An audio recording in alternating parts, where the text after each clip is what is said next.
최근에 모 연예인 사건 기억하세요? 왜 방송에 나와서 사이좋고 화목한 가족인 척 그렇게 하고 있었는데 알고 보니까 형이며 형수며 엄마며 그 연예인을 거의 착취나 다름없이 부려먹고 살고 있었고 그 연예인은 자기가 희생당하는지도 모르고 몇십 년을 그렇게 살다가 겨우 빠져나왔다고요. 저 이상하게 그 뉴스를 보면서 그렇게 눈물이 나오더라고요. 모르겠어요. 공감이 돼서 그랬던 모양입니다.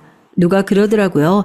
자식 중에 말 잘 듣는 아이 하나 가지고 희생양 하나 만들어 놓으면 부모를 포함해서 온 식구가 일생을 편안하게 지낼 수 있다고요.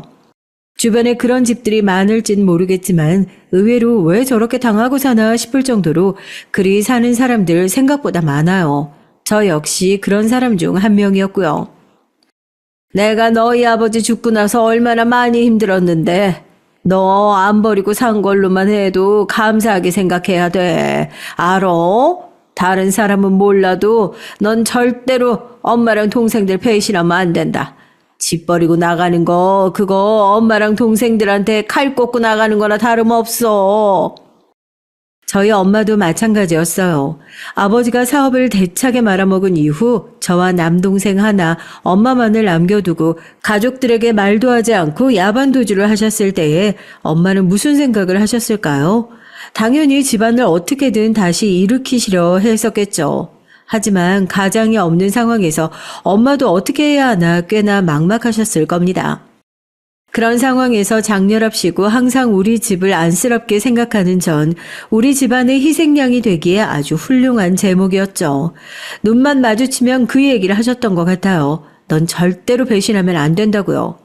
다른 집 엄마들은 딸들이 훌륭하게 잘 커서 엄마처럼은 살지 않길, 엄마보다 100배 좋은 남자 만나서 시집 잘 가서 행복하게 살길 바란다던데 저희 엄마는 왜 대체 그러는 걸까 참 많이 생각해 봤습니다. 제가 집을 나가서 혼자 잘 먹고 잘 사는 것이 가족들에 대한 가장 큰 배신이래요. 키워준 가족을 등을 지고 그렇게 살면 안 되는 거라고, 그건 나쁜 행동이라고 끊임없이 세뇌를 시키셨던 것 같습니다. 그건 동생도 마찬가지였고요. 어렸을 때부터 제가 해주는 것들을 너무 당연하게 생각했어요. 당연히 동생과는 나이 터울이 있었으니까 일을 하느라 바쁘신 엄마를 대신해서 제가 엄마 노릇을 종종 해주곤 했죠. 누나, 나 용돈 좀 더 주면 안 돼? 엄마가 용돈 주신 지 얼마나 됐다고. 너 벌써 그 돈 다 써버린 거야? 어디 나쁜 짓이라도 하는 거야? 요즘 왜 이렇게 용돈을 자주 써? 누나가 무슨 버튼 누르면 돈 나오는 기계도 아니고 누나도 돈 없어. 정 용돈 필요하면 엄마한테 다시 얘기를 하든지 해. 고등학교를 졸업하자마자 전 오로지 가족의 생계가 걱정되어서 바로 일을 시작하게 됐는데 이게 화근이었던 걸까요? 가족들은 제가 벌어다주는 생활비를 쓰는 것을 아주 당연하게 생각했어요. 그건 하나밖에 없는 남동생도 마찬가지였죠. 용돈을 모자라게 주는 것도 아니었고 오히려 그 나이 또래 친구들에 비하면 넉넉하게 주고 있다고 생각했는데 대체 뭐에다가 그렇게 돈을 펑펑 쓰는 건지 금세 돈을 다 써버리고 또 당연스럽게 저한테 와서 손을 벌리는 남동생의 모습을 보고 이대로는 안 되겠다 싶어서 따끔하게 한 소리를 해주니까 엄마도 안 하는 잔소리를 하면서 툴툴거리고는 가버리더라고요. 그리고 잠잠할 줄 알았는데 제 지갑에 손을 댄 거죠. 너 다른 것도 아니고 어떻게 누나 지갑에 손을 댈 수가 있어? 너 누나가 얼마나 힘들게 돈 벌고 있는 줄 알고 있어? 아니 네가 알고 있으면 나한테 이런 짓 못하지. 네가 이 돈 가지고 나가서 하는 게 뭐가 있는데. 나가서 공부를 열심히 하기를 하니 뭘 하니? 차라리 그럴 거면 너도 빨리 학교 졸업하고 공장이나 취업해. 이딴 동생 대학 보내자고 내가 내 꿈까지 포기해가면서 왜 이러고 살아야 되는데? 왜 이러고 살아야 하냐고. 공장에 높으신 누가 오신다고요. 주 야간 모두 근무를 서고 피곤해서 눈도 제대로 뜨지 못하고 비틀비틀 거리고 있는데 방에서 제 서랍에 있는 돈을 챙기다가 화들짝 놀라는 남동생의 모습을 봤으니 얼마나 기가 막히겠어요. 순간 참아왔던 울분이 터지면서 소리를 지르는데 엄마가 쫓아와서 제 뺨을 때리더라고요. 비켜주세요. 남동생의 뺨이 아니라 제 뺨이 짝소리가 나면서 돌아갔어요. 대체 무슨 집구석인가 싶으시죠? 넌 네 동생이 뭘 그렇게 큰 잘못을 했다고 애를 그렇게 쥐잡듯이 잡고 있어? 오죽 돈이 부족했으면 하다못해 누나 지갑에까지 손을 대겠어. 그러게 네가 생활비를 좀 제대로 주었어 봐라. 이런 일이 생기겠나? 네가 나가서 일을 하기 시작하니까 예전엔 안 그랬었는데 아주 자기 고집이나 피우고 왜 이렇게 기가 세졌어? 세지기를? 왜 이렇게 집을 시끄럽게 만들어? 너도 이러다가 니네 아빠처럼 놔두고 집 나가려고 그러냐? 너만 얌전히 있으면 온 집안이 조용한데 왜 너는 그걸 못 참아가지고 이렇게 매일같이 집을 시끄럽게 만드는 거냐고. 네, 이게 다 제 탓이랍니다. 이렇게 시끄럽게 살고 제대로 살지 못하는 게 그게 다 제가 참지 못해서 일어난 일이라고 그래요. 지금 와서 이게 전부 말도 안 되는 그냥 저를 희생양 삼으려고 하는 개소리라는 것을 너무 잘 알지만요. 제가 그 집에서 당하고 산 게 몇십 년인데요. 순간적으로 그런 생각도 했어요. 정말 내가 이기적인 사람인가? 가족들한테 이런 마음이 든다는 게 정말 나쁜 생각인가? 엄마랑 동생은 조용하게 살 수 있는 건데 내가 정말 긁어서 부스럼 만드는 걸까 하고요. 이렇게 세뇌가 무서운 건가 봅니다. 나 하나 참으면 모두가 편한 것이 되어버리는 그런 집이요. 한 명만 지옥불에서 타 죽으면 모두가 하하호호 즐거울 수 있다는데 그러면 전 웃으면서 죽을 때까지 그 불구덩이에 튀겨가지고 타 죽어도 괜찮다는 건가요? 그날 처음으로 엄마한테 뺨을 맞고 나서요. 정신이 좀 차려지는 것 같더라고요. 그 뒤에 엄마는 위로를 해주려는 건지 당장 딸이 나쁜 마음이라도 먹을까 걱정이 되는 건지 몰라도 방에 들어와서 원래 첫째 딸이 잘 해주어야 남매 간의 우애가 좋아지는 거 아니겠냐면서 그 돈 얼마나 되냐 그거 나중에 엄마가 다 기억해놨다 채워주겠다고 의미 없는 소리를 하시면서 제 속을 더 긁어놓기만 하셨죠. 끝까지 본인이 제 뺨을 때린 것에 대해선 사과 한마디가 없으셨습니다. 솔직히 그때 뺨을 맞아가지고 얼굴이 아픈 것보다요. 정신이 확 든 것 같아요. 내가 가족들한테 어떤 취급을 받고 살아왔는지 그제서야 느낄 수 있었던 것 같습니다. 온갖 혜택은 다 누리고 살고 있으면서 책임질 일에는 귀신같이 발 빼고 저를 방패막이로 삼아왔던 가족들. 큰딸을 식모 만들어 온 식구가 일하는 사람 취급하는 사람들이 있다고 하더니 그게 저희 집일 줄이야 누가 알았겠어요. 난 그냥 딸이라는 이름을 뒤집어 쓴 허울 좋은 식모일 뿐이구나. 집안에서 큰 소리 나는 게 싫어서 꾹 참고 살아왔습니다. 아버지가 집을 나가셨을 때 엄마가 얼마나 괴로워하셨는지 조금 더 컸었던 전 바로 옆에서 지켜보고 있었으니까요. 다시는 엄마를 저렇게 아프게 하면 안 되겠다 결심을 하고 그거 지켜드리는 선한 마음에서였습니다. 그런데 그 선한 마음이 지금까지 이렇게 이용당할 줄 몰랐던 거죠. 제가 집을 나가서 살겠다고 얘기했을 때 그 의심은 확신이 됐어요. 그렇게 크게 화를 내실 거라고는 상상도 하지 못했거든요. 어머니는 거의 눈이 뒤집혀서 네가 어떻게 우리 가족한테 그럴 수 있냐. 좋다. 나가도 좋으니까 그동안 키워준 값이라도 내놓고 가라고 제 멱살을 붙들고 흔들더라고요. 가족이랑 이렇게 더러운 꼴까지 기어이 보게 되는구나. 기가 찼습니다. 키워준 값이요? 여태 엄마가 나 키워준 값은 내가 살면서 충분히 다 갚은 것 같은데요. 반대로 물어볼게요. 엄마는 나 크면서 대체 뭘 해줬는데요? 얘 대학 보내겠다고 난 가고 싶은 학교도 포기하고 공장 들어가서 밤낮 없이 일하면서 생활비 보태고 있었는데 엄마 나 일 시작하자마자 어디가 아프다 하면서 일도 그만두고 내가 벌어다주는 돈만 쓰면서 지금 그렇게 지내고 있잖아요. 나 더 이상 이렇게는 못 살아요. 내 영혼이 얼마나 피폐해져야지 어디까지 나를 빨아먹어야지 속이 시원하겠어요? 이렇게 집 나갈 때 키워준 값 내놓고 나가면 평생 나 안 따라다니실 거예요?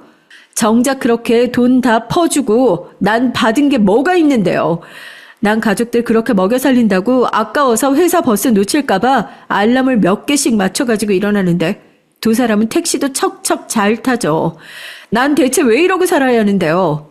양심 있으면 제발 다시는 나 찾을 생각도 하지 말아요. 이 정도로 빨아먹고 살았으면 됐잖아요. 네가 이렇게 가족 버리고 집 나가서 어디 두 다리 편하게 쭉 뻗고 살 수 있을 것 같으냐? 가족 버리고 나간 인간들은 무조건 벌 받게 되어 있어. 너나 네 아빠나 아주 똑같은 인간들이야. 아이고, 우리 아들 불쌍해서 어쩌면 좋아. 어쩌다가 저렇게 파렴치한을 누나라고. 어떻게 한 뱃속에서 이렇게 다른 자식이 나오냔 말이야. 아이고, 나 억울해서 못 살아. 억울해서 못 살 것 같은 사람이 누군데, 지금 가슴을 치면서 주저앉고 싶은 사람이 누군데, 어머니는 뭐가 그렇게 못내 억울하고 서러우신 건지, 제가 집을 나서는 그 순간까지 제 등에다 대고 원망과 저주가 뒤섞인 말들을 뿜어내셨습니다. 어떻게 딸을 가진 엄마 입에서 그런 소리가 나올까 싶으시죠? 네, 그런 사람이 있습니다. 제 인생에서 가족이 가장 큰 짐이었는데요. 차라리 집을 나오니까 속이 시원해요. 처음엔 그랬어요. 가족이 멀쩡하게 다 살아있는데 어떻게 보면 제가 그런 가족을 등지고 나온 거나 다름없잖아요. 집에서 너무 오랫동안 세뇌당한 탓일까요? 처음에는 내가 가족들한테 죽을 죄를 지은 것 같고 정말 엄마 말대로 나 혼자만 희생하면 조용할 일이었나 그런 생각도 들었는데 그런 마음도 잠깐이더라고요. 오히려 나와 살면서 느낀 건데요. 제 마음을 어지럽히는 것들이라고 한다면 그게 설령 가족이라고 하더라도 일부러 멀리하면서 사는 게 좋은 것 같아요. 오히려 가까운 사이라고 끌어안고 살면서 평생을 피 줄줄 흘려가면서 사느니 하루라도 먼저 깨닫고 그 감옥을 부수고 나오는 것이 현명한 사람이구나. 내가 하루라도 빨리 거기를 탈출해서 다행이구나 하고요. 뭐 쉽지만은 않았죠. 처음엔 회사로 어머니가 막 찾아오시고 그랬습니다. 한 두어 달 잠잠하나 싶더니 돈이 떨어지신 모양인지 제가 연락을 일부러 계속 안 받으니까 문자로 욕이란 욕을 계속해서 보내시고 너 당장 안 만나주면 죽어버릴 거라느니 죽여버릴 거라느니 대체 가족 사이에서 이게 할 말인가 싶을 정도로 수준 떨어지는 협박들이 오고 갔었죠. 다 무시했습니다. 어차피 이왕 나오기로 마음 먹은 거 흔들리지 말고 독하게 결심하자고 다짐했어요. 그렇게 제가 벽을 꽁꽁 치고 살고 있으니까 이번엔 얘가 쉽게 말을 들어먹을 상황이 아니구나 하고 느끼셨나 봐요. 잠깐 잠잠해지나 싶더니 이번에는 회사로 찾아오신 거예요. 사람들 앞에서 내 얼굴에 먹칠을 하면 말을 좀 들어먹겠거니 싶으셨나 봐요. 여기가 대체 어디라고 오셨어요? 가요. 일단 가서 얘기하자고요. 이 정도로 했으면 됐잖아요. 대체 저한테 뭘 원하셔서 아직도 이렇게 사람을 괴롭히시는 거냐고요? 세상 사람들 여기 좀 보세요. 여기서 일하는 이 아가씨가 집 식구들 다 버리고 나가서 지 혼자 잘 먹고 잘 살겠다고? 자기 동생이랑 자기 엄마 버리고 나간 그런 파렴치한 인간이에요. 이런 사람은 회사에도 있으면 안 돼. 여기 사장 나오라 그래. 얘 같은 거 당장 잘라버리라고 내가 얘기를 해야겠으니까 너네 사장 나오라 그래. 가족이라는 단어를 갖다 붙이기도 싫을 정도로 징글징글 하더라고요. 제가 아무리 끌어내려고 애를 써봐도 이미 눈에는 도끼가 드글드글 해가지고 발바닥을 딱 붙이고 온 몸에 힘을 주고 버티고 있는데 와, 사람이 아니더라고요. 이제는 네 엄마까지 치려고 하냐고 오냐 좋다고 아주 경찰에 폭행죄로 신고해서 합의금까지 싹 다 받아낼 거라고 그러는데 제가 진짜 가슴이 확 답답해지면서 눈물이 나더라고요. 대체 왜 이러냐고 내 인생 좀 놔달라고요. 그때 저를 구해줬던 게 정말 우습긴 하지만 남편이었습니다. 저 여기 다니는 직원인데요. 아주머니 이렇게 사람들 많이 보는 데서 따님 모욕하시면 본인이 모욕죄로 신고당하실 수도 있는 거 모르세요? 어떻게 경찰 오실 때까지 같이 기다리셨다가 어머니 모시고 같이 경찰서로 가실 거예요? 그러면 제가 지금 어머니 붙들고 있을게요. 여기 퇴근 시간이라 보는 사람도 많았을 텐데 왜 그런 소리를 하셔가지고. 요즘 법이 얼마나 무서운데요. 하다못해 이분이 돈을 빌려갔어도 돈 빌려갔다고 사람들 다 보는 앞에서 얘기하면 그거 어머님이 반대로 신고당하시는 거예요. 여기 오시면서 그런 건 또 안 알아보고 오셨나 보네. 됐어요. 제가 붙들고 있을게요. 경찰 올 때까지 어디 가서 피해 계세요. 아무렇지도 않게 쓱 와서 경찰을 불렀다고 하니까 그제서야 저희 어머니가 식은땀을 삐질삐질 흘리면서 뭐 이렇게 경찰까지 부를 일이냐고 집안 문제를 그렇게 크게 키울 일이냐고 하면서 남편한테 붙잡힌 팔을 빼내려고 낑낑거리시더라고요. 남편은 아무렇지도 않게 경찰서 가서 얘기하시라고 하고요. 뭔가 본인한테 불리하겠다, 이거 잘못 돌아가고 있구나 하고 느끼셨나 봐요. 남편이 다른 데를 보는 사이에 팔을 확 빼시더니 아주 꽁지가 빠지게 도망을 치시더니 택시를 타고 가버리시더라고요. 순간 다리에 힘이 확 풀리는 것을 남편이 붙잡아 줬습니다. 괜찮아요? 아휴, 남일 같지 않아서 무작정 끼어들긴 했는데 죄송해요. 경찰 신고 안 했어요. 그냥 겁 좀 주려고 했던 소리예요. 아마 당분간은 귀찮게 하실 일 없을 겁니다. 또 저런 분들 겁은 많아가지고 이렇게 한번 얘기해 놓으면 잠잠하시더라고요.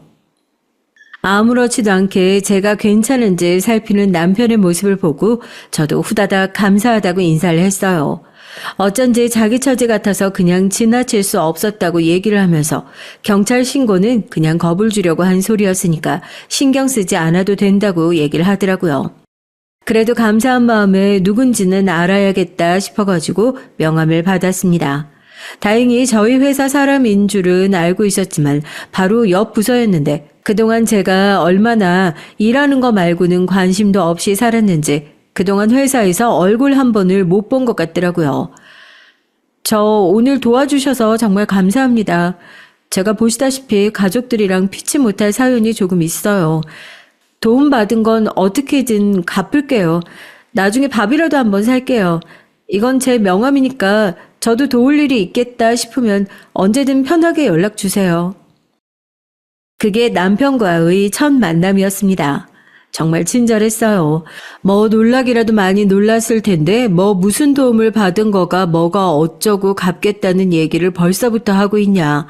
보는 사람도 많은데 우선 빨리 자기 차에 타라고 괜히 여기 서 있다간 사람들 말할 거리만 더 만들어준다고 하고 그래서 냅다 차까지 얻어 타게 됐어요. 안 그래도 지금 회사 앞에서 이 꼴이 나고 공장 버스를 타게 되면 사람들이 대체 무슨 일이냐고 가족들 간에 무슨 불화라도 있는 거냐고 있는 말 없는 말 다 만들어서 할 게 뻔하니까 택시라도 잡아서 타고 가야 하나 고민했었는데 다행이다 싶었죠. 그러고는 집이 어디냐고 물어보고 불편할 테니까 그 근처 정류장 같은 데서 세워주겠다고. 그러고 한마디도 안 해요. 무슨 일이 있었는지 가족들이랑 무슨 관계인지 꼬치꼬치 캐물어도 모자랄 것 같은데 이 사람은 정말 제가 놀란 거 그거 하나만 신경 쓰는 눈치더라고요. 그렇게 편한 분위기여서 그랬는진 몰라도 저도 모르게 제가 먼저 말을 꺼냈습니다. 제가 집을 나온 지 얼마 안 됐거든요. 보셔서 알겠지만 항상 저한테 보따리 내놓으라는 식이에요. 제가 집에서 돈을 떼먹고 나오는 것도 아니고 사고를 치고 나온 것도 아닌데 집을 나온 순간부터 아마 집에서 일어난 모든 나쁜 일은 제 탓이 될 거예요. 네가 집을 나가서 네가 안 참아서 생긴 일이라고요. 평생 그 원망 속에서 살게 될 것 같아서 그게 싫어서 나왔는데 오늘 또 어머니 얼굴 보니까 그렇게 심장이 벌렁거리더라고요. 다 이겨냈다고 생각했는데 아직은 완전히 이겨내려면 멀었나 봐요. 그래도 감사해요. 말도 없이 운전을 하던 남편도 제 얘기를 듣더니 묵묵히 자기 얘기를 꺼내더라고요. 제가 참 부럽대요. 용기가 있어서요.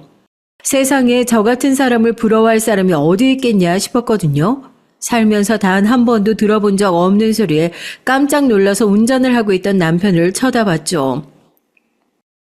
내가 아까 그랬죠? 남일 같지 않아서 도와준 거라고. 아마 집안 사정이야 다 다르고 사연이야 다 있겠지만 나도 아마 비슷한 상황인 것 같네요. 그래도 그쪽은 결국에 잘못된 거 알고 용기 있게 그 집에서 문 박차고 나온 거 아닙니까? 난 아직도 그런 집에서 쭉 살고 있어요. 내 밑으로 남동생이 둘이에요. 난 대학도 못 나오고 공장에서 이렇게 기름밥 먹어가면서 살고 있지만 내 남동생들은 대학까지 다 나와서 번듯한 직장 들어가가지고 잘 나가고 있거든요. 이런 얘기 하면서도 우스워요. 내가 아니라 내 남동생들이 그런 데 들어간 건데 내가 부모도 아니고 그걸 자랑스럽게 얘기하고 있는 꼴이요. 웃겨서요. 결국에 내 청춘 팔아서 그놈들이 그렇게 성공하고 승승장구하고 있는 건데요. 그런데 그냥 우리 집에선 그게 당연한 거예요. 동생 놈들 중 누구 하나도 나한테 고마워할 줄 모르고 형은 당연히 우리 집에서 희생해야 하는 사람인 거죠. 우리 아버지가 아프셔서 나 어렸을 때 일찍 돌아가셨거든요. 그때 이후로 계속 가장 노릇을 해왔으니까 나도 이 지독한 세월이 몇 년째인지 모르겠네요. 원래 남 일에는 잘 나설 수 있다고 하잖아요. 집에서는 찍소리도 못하는데 남이 당하고 있는 걸 보니까 울컥했나 봐요. 사실 내가 우리 집에다 제일 하고 싶었던 소리일지도 몰라요. 아까 그쪽 어머니 앞에서 했던 소리요. 경찰에 신고하겠다. 뭐 어쩐다 하는 거요. 사람이 비슷한 사람한테 필연적으로 끌리게 되는 걸까요? 남편의 얘기를 들으면 들을수록 이건 뭐 성별만 바꿔놨지 제 얘기와 똑같은 것 같아서 소름까지 쫙 돋더라니까요. 하필이면 나를 도와준 사람이 나랑 똑같은 인생을 살고 있을 확률이 뭐 얼마나 되겠어요. 그리고 또 그런 사람을 좋아하게 될 일은요. 비슷한 점이 많아서 그런 건진 몰라도 확실히 더 마음이 가더라고요. 저희가 집안에서 희생양이 되는 데에는 다 이유가 있지 않겠습니까? 사람이 앞뒤 따지지 않고 재지도 않고 그저 착해요. 이 사람한테 돌려받을 거 생각하지 않고 그냥 착하게 순하게 굴기만 하니까 사람들도 그걸 알고 귀신같이 이용해 먹는 거거든요. 그런데 서로가 볼 때는 이렇게 좋은 연인이 또 없는 거예요. 제가 처음 시댁에 인사를 갔었을 때가 생각납니다. 그때는 남편의 두 시동생들도 결혼을 하기 이전이었고 남편 하나만 바라보고 사는 시댁이라는 얘기는 남편에게 어렴풋이 들어 알고 있었지만 인사를 가고 나서 그게 무슨 소린지 확고하게 알게 되겠더라고요. 갑자기 결혼을 하고 싶다는 이 얘기를 하길래 뭐 얼마나 대단한 여자를 데려오나 했었는데 적어도 장남이면 집안의 보탬이 되는 결혼을 해야 하지 않겠니? 자리에 앉자마자 대뜸 너는 시집을 올 때 얼마나 해올 수 있냐 돈 얘기부터 시작해서 아들 팔아서 한 미천 남기려는 사람처럼 눈에 불을 켜고 달려드는 시댁 앞에서 한없이 작아지는 남편을 보니까 제가 다 화가 나는 거 있죠. 또 저희 남편 제가 그렇게 회사 앞에서 저희 어머니한테 무시받았을 땐 그렇게 자기 일처럼 나서서 버럭버럭 화를 내주더니 막상 자기 일이 되니까요. 한마디를 제대로 대들고 따지지를 못해요. 그 모습이 답답하고 서운한 게 아니라요. 왜 저러는 건지 아니까 그냥 짠하기만 한 겁니다. 이 사람은 대체 이 집구석에서 얼마나 오랜 세월 동안 착취를 당하고 너는 이런 취급을 받는 게 당연한 사람인 거다. 가스라이팅을 당하고 살았기에 앉아서 이런 소리를 듣는 것이 당연한 사람이 됐을까 하고요. 제가 그런 남편의 손을 꼭 잡고 무슨 결심을 했는 줄 아세요? 이런 집구석에는 절대 시집가지 말아야겠다. 이런 생각을 한 게 아니라요. 내가 힘들 때 이 사람이 날 구제해줬던 것처럼 나도 이 사람 책임져야겠다고 결심했으니 끝까지 한번 책임을 져보겠다 생각을 했죠. 어떻게든지 이 지옥 같은 집구석에서 내가 데리고 나와야겠다고요. 제가 하는 얘기를 듣고 시댁 식구들 다 벙찌더라고요. 어머님, 여기가 무슨 못 사는 나라도 아닌데 설마 남편 결혼하는데 얼마씩 내놓고 결혼해야 하고 그런 거 바라시는 건 어머님도 원치 않으실 거 아니에요. 어머님도 큰아들 장가 보내면서 두 사람 행복한 게 제일이다. 그렇게 생각하고 계신 거 맞죠? 저희 두 사람 행복하게 잘 살 정도로 많이 벌어두고 모아뒀습니다. 이 사람도 성실하게 일했고요. 저희 결혼하고 나서도 시댁에다가 해야 할 도리는 다 하면서 잘 지낼 테니까 혹시라도 저희가 어려워서 손 벌릴까 그런 걱정은 안 하셔도 될 것 같아요. 제가 어머님께 웃으면서 저희 손 벌리고 살 정도로 그렇게 어려운 사정도 아니고 열심히 살아서 괜찮다 얘기를 하니까 오히려 한 방 맞은 표정을 짓더라고요. 뭐 이런 애가 다 있지 싶으셨을 거예요. 그동안 자기 아들 구워 삶아 얼마나 열심히 뜯어먹었는데 갑자기 어디서 톡 튀어나온 며느리란 애가 이 박혀있는 아들을 빼내서 도망가려고 하는 것 같으셨겠죠. 제가 집에 가고 나서 남편한테 전화를 해서 무슨 애가 그렇게 싸가지가 없냐면서 길길이 성을 내셨답니다. 근본도 없는 집안이랑 절대 결혼 못 시킨다고요. 제가 시집 오면서 거짓말 한 게 딱 하나 있어요. 부모님이요. 두 분 다 살아계신다고 하고 상견례 할 때 결혼할 때 전부 다 하객 대행 아르바이트를 썼었거든요. 그렇게라도 안 했으면 저 이 결혼 정말로 못했을 거예요. 어떻게든지 꼬투리라도 하나 잡아서 남편과 결혼 안 시키려고 어머님은 눈에 쌍심지를 켜고 계셨거든요. 더 반대할 건덕지도 없어서 꾸역꾸역 결혼을 허락하셨다고 보는 게 맞겠네요. 사연 들으시는 분들 기가 막히실 거예요. 뭐하러 저런 집구석에 그렇게 하자없는 사람 흉내까지 내가면서 꾸역꾸역 시집을 가려고 했냐고요. 네, 저도 알고 있어요. 정상적인 시댁이 아니라는 것도, 그리고 이 시댁 때문에 언젠가 한 번은 골치 아픈 일이 생길 거라는 것도요. 하지만 이 결혼을 결심한 이유는 딱 하나였답니다. 남편이요. 결국 제가 사랑하고 함께 살아갈 사람은 남편이잖아요. 뭐 언젠가 이 사실이 몽땅 걸려서 제가 이 집에서 이혼을 당한다고 하더라도 제가 사는 동안 남편 정신 제대로 차리게 해서 이 집안과 아주 연을 끊어놔야겠다. 그리 생각을 하고 있었어요.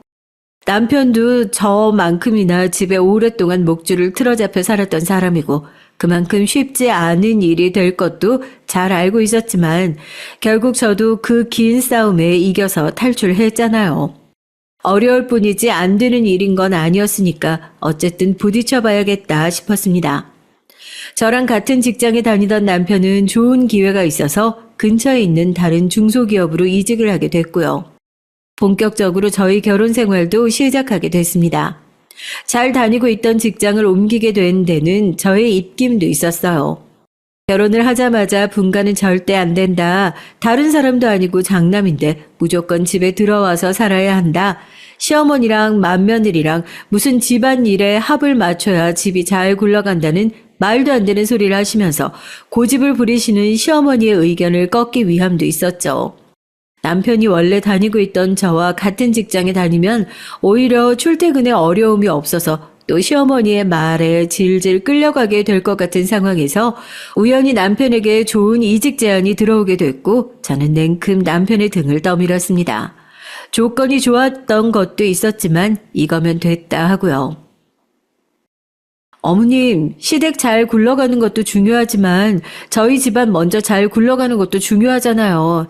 저희 시댁에서 이 사람은 저 직장으로, 저는 이 직장으로 출퇴근하려고 하면 힘들어서 둘 다 망해요. 그렇다고 좋은 조건으로 자리가 나왔는데 안 옮길 수도 없잖아요.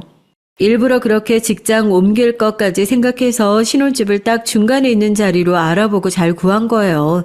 저희도 조금 번거롭긴 하지만 챙겨주실 거 있으시면 주말이나 어머님 서운하시지 않게 한 번씩 들릴게요.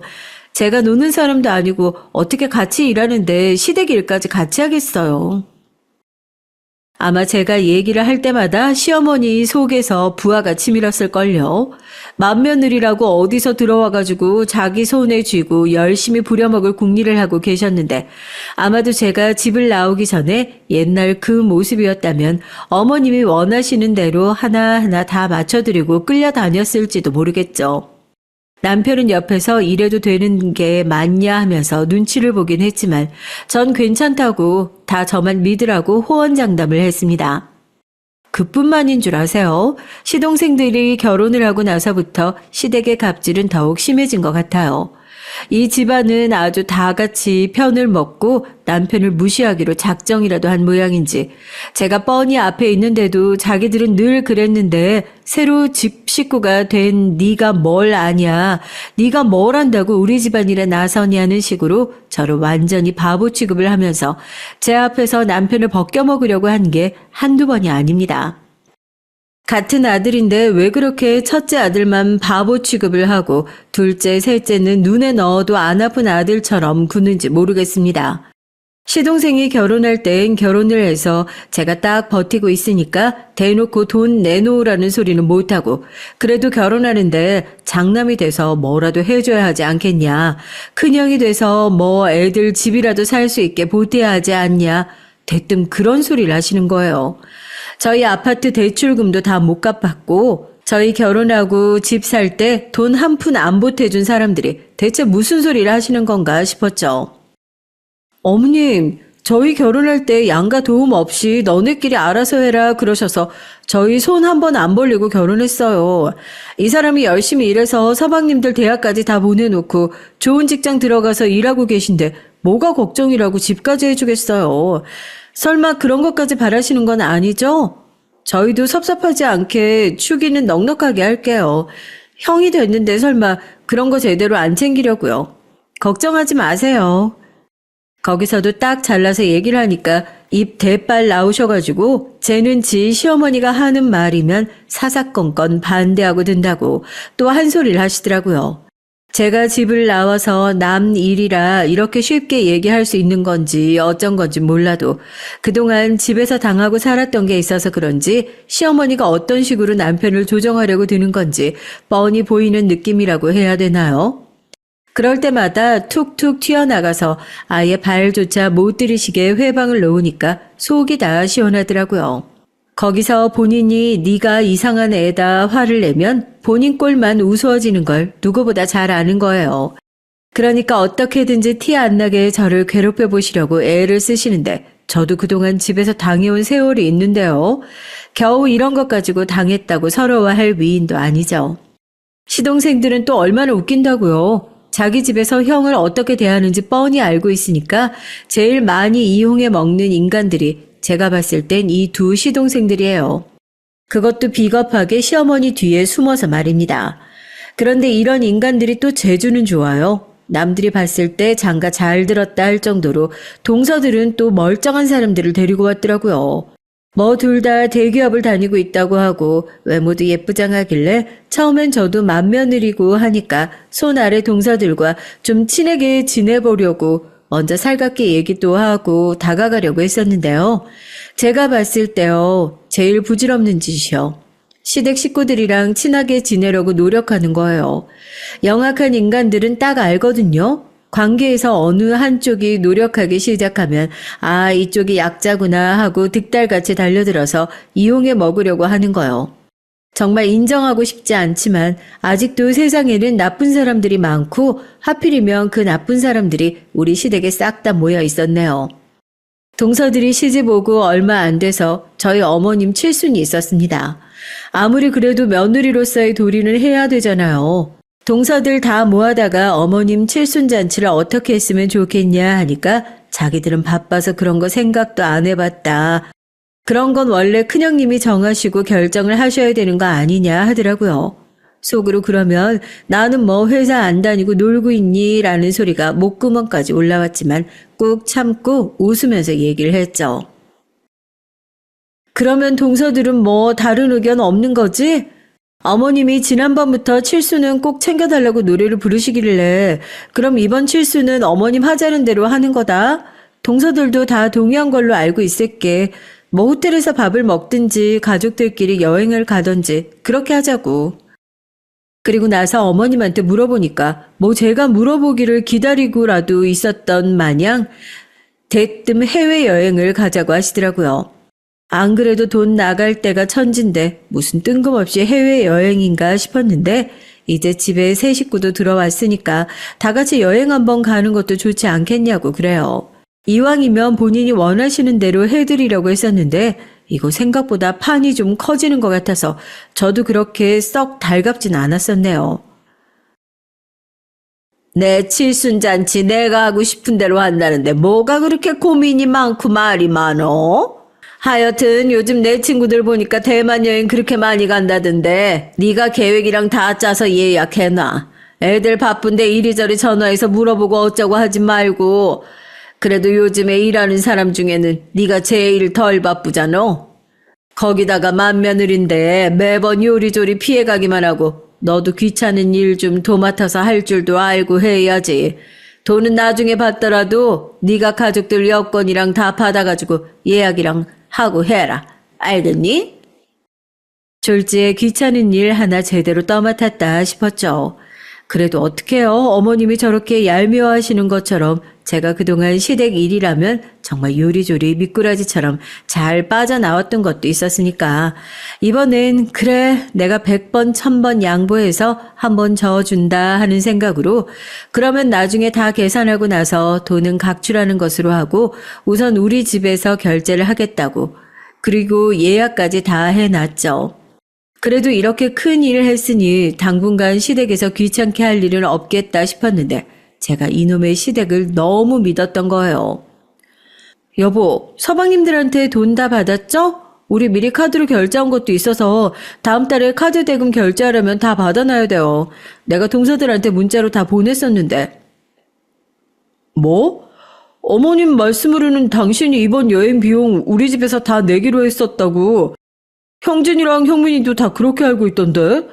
동서들도 마찬가지고.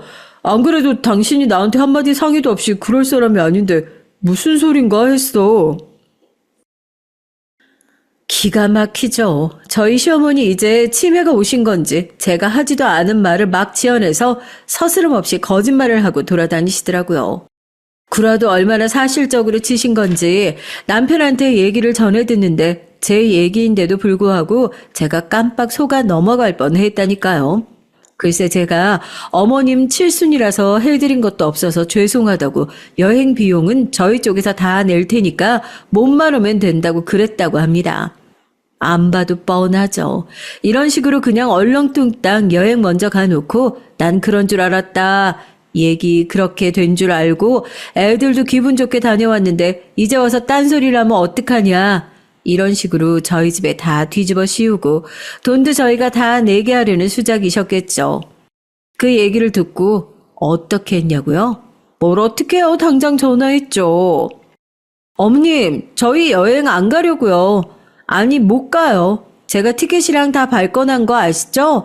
오늘 저녁까지 서방님들 동서들 각자 내야 될 돈 저한테 안 내면 저 이 티켓 그대로 취소해버릴 거예요. 어머님 칠순이라고 여행 가신다고 주변에 자랑도 엄청나게 해놓으신 것 같던데. 그러게 그런 거짓말을 왜 하셨어요? 차라리 그냥 가서 선물을 하나 사달라고 대놓고 말씀을 하셨으면 저도 기분 좋게 사드렸을 텐데 왜 일을 크게 만드시냐고요. 여튼 전 오늘 저녁까지 그 돈 입금 안 되면 이 비행기 티켓 그대로 취소하고 환불할 거니까 그런 줄 아세요? 뭐? 야, 나 지금 여행 가기로 주변에다 얘기 다 해놨는데 그걸 환불하긴 왜 환불해? 애들한테 전화해서 내가 얘기하면 될 거 아니냐. 아유, 저거 진짜. 전화해서 으름장을 놓으니까 그제서야 시어머니가 전전긍긍하면서 서방님들이랑 동서들한테 연락을 싹 다 돌린 모양이죠. 거기도 그래요. 분명 이게 시어머니의 개 수작이라는 거 다 알고 있으면서도 그냥 자기들이 돈 내기 싫으니까 맞춰주고 동조해준 게 분명한 겁니다. 남편한테 그랬어요. 이 집 식구들 그냥 싹 다 한통속이라고요. 남편은 그냥 미안해서 어쩔 줄을 몰라 하죠. 괜히 자기 때문에 이런 집구석에 시집와서 매일같이 시어머님이랑 기싸움이나 하고 있고 동생들이 속 터지게 하는 거 제가 대신 싸우고 있는 것 같으니까 미안해하는 게 당연하려나요? 부부 사이가 어디 그런 걸로 미안해하는 거야? 됐어. 미안해하는 건 됐으니까 이제서라도 정신 똑바로 차려. 당신 여태까지 계속 이렇게 산 거야? 내가 전화해서 한 소리 하니까 다 저녁 돼서 돈 보내는 거 봐. 할 줄 아는데 이 사람들 안 하고 산 거라니까? 난 그게 괘씸한 거라고. 사람들이 왜 이렇게 못됐니? 할 줄 아는 건데 뻔히 모르는 척하고 그냥 당신한테 의지해서 사는 게 편하고 좋으니까 다들 모른 척 하면서 이렇게 산 거 아니야. 나 이거 확실히 좀 끊어냈으면 좋겠어. 남편은 그때 그 일로 많이 충격받고 저한테 참 많이 미안해했던 것 같습니다. 무슨 기분인지 제가 제일 잘 알죠. 제가 그동안 평생을 믿고 살아왔던 가족이었는데 그 가족들이 사실은 나를 위해주는 사람이 아니었다는 의심이 점차 확신으로 가까워질 때에 그 충격은 말로 다 할 수 없으니까요. 하지만 전 남편을 재촉하지도 그런 남편을 부추기지도 않았습니다. 결국 그렇게 잘못된 세 장은 스스로 부수고 나와야지만 의미가 있다는 것을 누구보다 제가 제일 잘 아니까요. 남편이 하루라도 빨리 이게 잘못된 상황이라는 것을 깨닫고 스스로 나와주기만을 간절히 기다리고 있었습니다.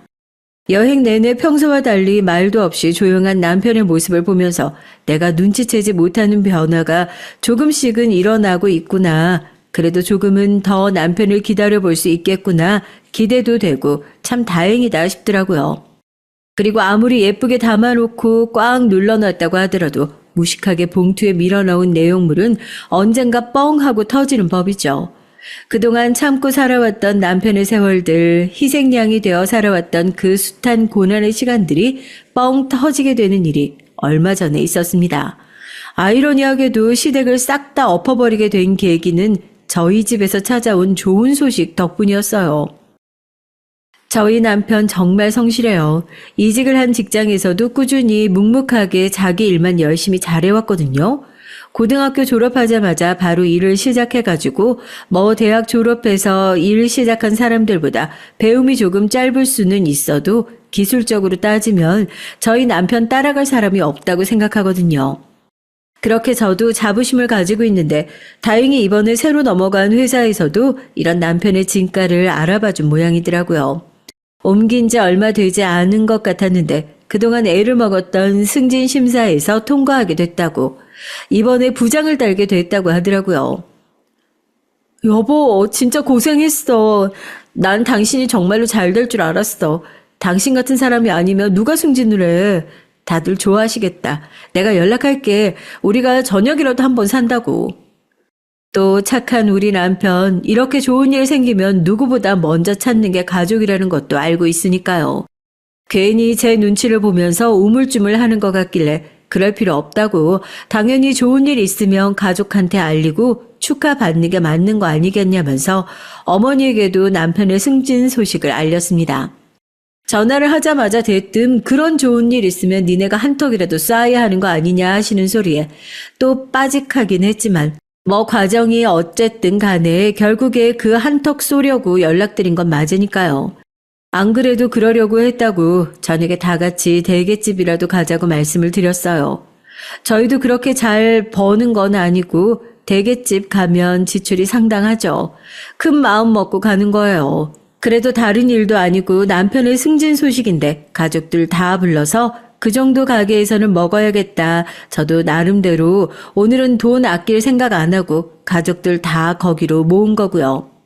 참 이게 사람이 말이 아다르고 어다르다고 기분 좋게 사줄 수 있는 사람이 있는 반면 이 사람 입에는 뭐 하나 들어가는 것도 참 아까운 사람이 있잖아요. 저만 그런가요? 꼭 안 해도 될 시덥잖은 소리를 해가지고 사람 기분을 망치는 사람이요. 저희 서방님이랑 동서들이 꼭 그러거든요. 저희 남편은 딱 봐도 잔뜩 들떠 보였습니다. 그래도 가족들한테 가장 먼저 이 기쁜 소식을 알리고 싶었던 사람이고 축하받고 싶었던 사람이니 왜 아니겠어요. 그런데 정작 가족들은 승진 축하 자리에 오면서 그 흔한 꽃다발 하나 사오는 사람이 없었어요. 제가 연락이라도 할 걸 그랬어요. 그래도 형 승진 축하 자리인데 꽃다발이라도 하나 사오셨으면 좋았을걸. 형도 오늘 자리 많이 기대하고 있었는데. 됐다. 먹지도 못하는 것을 괜히 거추장스럽기만 하고. 돈만 낭비지. 언제부터 우리가 축하할 때 꽃 사들고 와서 주고받았다고. 넌 왜 애가 오자마자 애들한테 잡들이라고 난리야. 그렇게 가족들 다 같이 밥 먹는 게 중요한 거지. 축하가 어쩌고 뭐가 어쩌고. 지금 니네 집 잔치 열고 싶은데 우리 들러리로 세우겠다. 이런 소리밖에 안 들린다 나는. 제가 틀린 소리 했나요? 저희 집 잔치하는데 축하해주는 들러리로 왔으면 최소한 꽃다발이든 케이크든 선물이든 성의 표시는 해야 할 거 아니에요. 비싼 밥 얻어먹으면서 2만 원짜리 꽃다발 하나 사오는 것도 아까워서 들어오면서 볼멘 소리 나는 인간들이 가족들이라고. 저런 사람들한테 제 돈 써서 맛있는 음식을 대접하고 싶다는 생각이 들겠어요? 당장이라도 거기서 그냥 돌아가시라고 더 사드리고 싶지도 않으니까 그냥 집 가서 라면이라 속 편하게 끓여 드시라고 하고 등을 밀어서 다시 가게 밖으로 내보내고 싶었지만 또 가족들이랑 오랜만에 같이 밥 먹는다고 들떠있는 남편을 괜히 실망시키고 싶지도 않아가지고 이런 일로 큰 소리 내지 말자고 그냥 앉으시라고, 꽃은 제가 주문하겠다고, 그러니까 그냥 서방님이 주신 걸로 하라고, 그러고 몰래 화장실에 들어가서 급하게 꽃 배달을 시켰어요. 그렇게 앉아서 대게집은 어디가 좋네, 요즘엔 대게 수율이 어쨌네 저쨌네 하면서 자기들끼리 이제는 가게 품평회를 시작하는데 주둥이를 한 대 콱 쥐어받고 싶다는 생각밖에 안 들더라고요. 그렇게 한참 술도 마시고 대게도 먹고 분위기가 무르익고 서방님이 주신 꽃바구니라고 해가지고 꽃까지 받은 남편도 기분이 많이 좋아 보이더라고요. 그래, 좋은 게 좋은 거다. 오늘은 그냥 별일 없이 조용히 넘어가자 했었는데 아무래도 시킨 양이 좀 많으니까요. 저랑 남편이 중간에 한번 계산을 하고 오겠다고 자리에서 일어났죠. 추가로 드실 게 더 있으시면 계산하고 나서 한 번 더 시키라고 그러면서요. 그래서 일어나서 몇 걸음 떼지도 않았는데 뒤에서 딱 그 얘기가 들리는 거예요. 술도 좀 됐겠다. 나름대로 자기네들끼리 속닥거리려고 했는데 목소리가 크게 튀어나간 거겠죠. 야, 봤어? 팔짱 끼고 나가는 거? 난 무슨 영부인이라도 되는 줄 알았다. 제가 계산하고 올게요. 아니, 호텔 식당이라도 왔니? 하여튼 없는 것들이 더한다고 중소기업 부장이 뭐라고 지랄이야 지랄은. 순간 발이 우뚝 멈춰 서더라고요.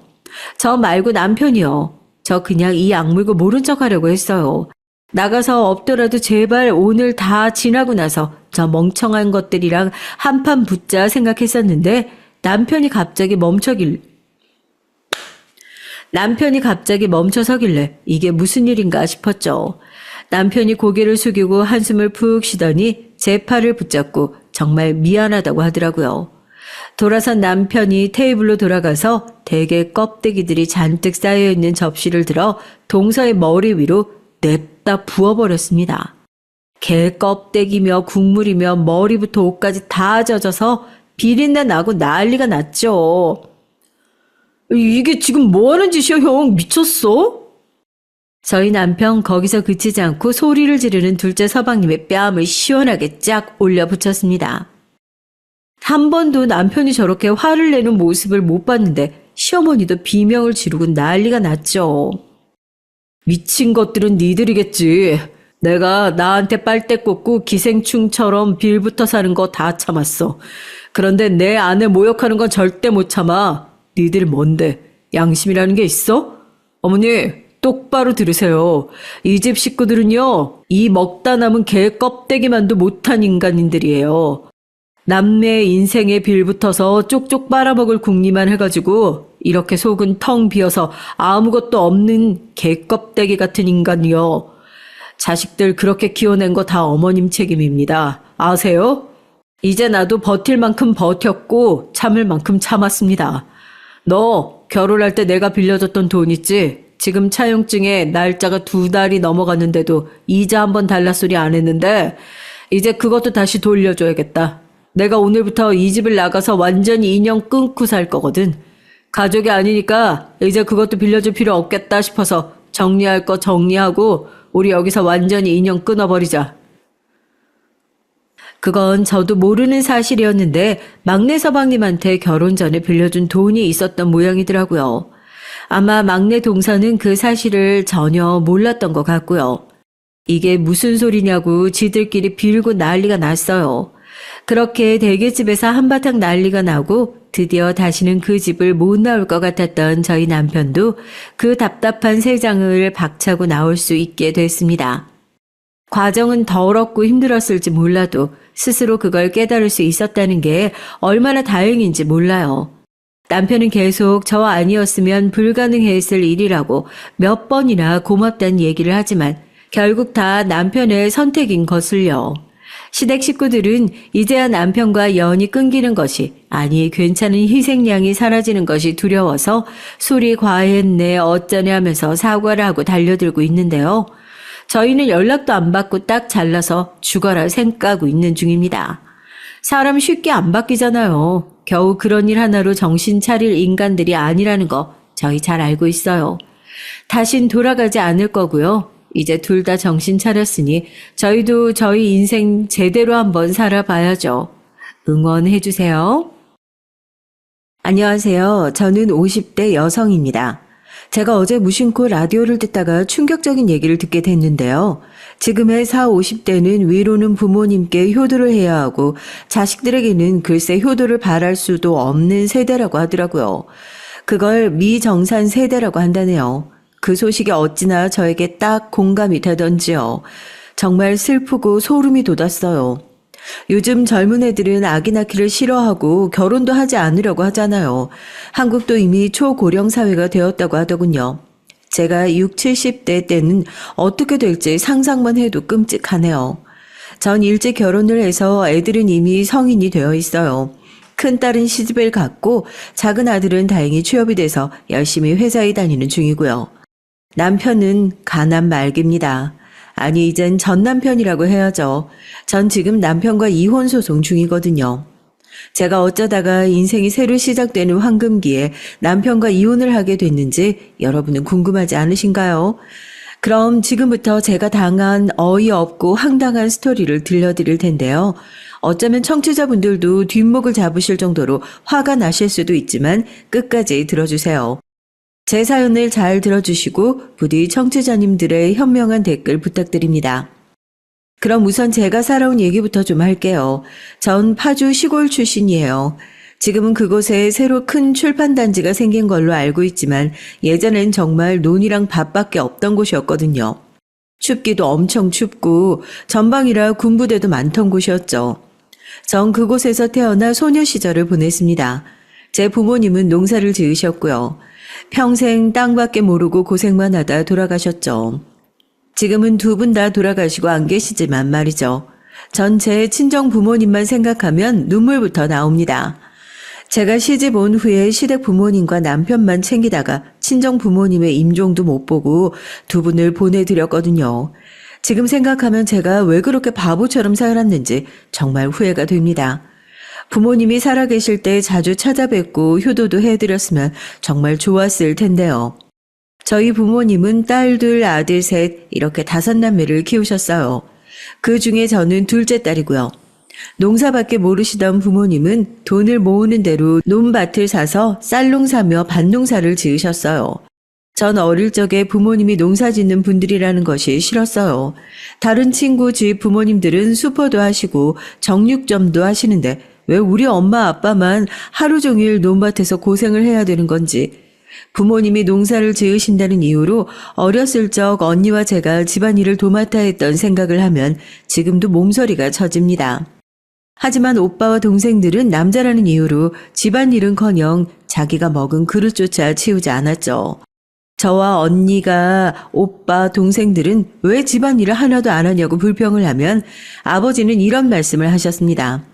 제 부모님은 옛날 분들이 다 그렇듯이 남아선호 사상이 짙은 분들이었거든요. 아버지, 왜 오빠한테는 설거지 안 시키고 맨날 나한테만 시켜요? 저도 다음 주에 시험이란 말이에요. 기집애가 공부를 해서 뭐래. 그냥 얌전히 집안에서 엄마나 돕다가 시집가 버리면 그만인걸. 네 오빠가 잘 돼야 돼. 그래야 나중에 우리한테 돌아올 것이 있지. 저는 그런 부모님의 가부장적인 태도들이 싫었습니다. 그런데 더 화가 났던 것은 아버지의 밑에서 오냐오냐 비호만 받으며 아무것도 안 하는 큰오빠였어요. 큰오빠는 항상 아버지가 그런 말씀을 하실 때마다 아버지 뒤에서 혀를 내밀며 저를 약올렸거든요. 그러면서 하는 말이 더 가관이었어요. 내가 이 집안의 왕이야. 내가 이 집안 이끌고 나갈 장남의 장손이니까 누나도 너도 다 소용없어. 내가 엄마 아빠 모시게 될 거니까 내가 지금 대우받는 게 당연한 거야. 그래, 우리 늙으면 큰오빠한테 부양받아야 되니까 너희들이 억울해할 건 없어. 너랑 네 언니야 다 시집가면 그만이지. 남의 식구가 될 거잖아. 그런데 아이러니한 건 제 큰오빠는 부모님을 1년도 안 모시고 돌아가실 때까지 시골에서 그냥 방치했다는 거예요. 세상에 이런 불효자식이 있습니까? 전 그 당시에 친정 부모님께 딸이라고 하도 구박을 받고 차별을 받아서 지금도 그게 너무나 가슴에 맺혀 있어요. 그래서 제 아이들은 그렇게 키우지 않으리라 굳게 다짐을 했습니다. 제 언니는 그런 차별 대우를 받으며 반쯤은 체념을 했죠.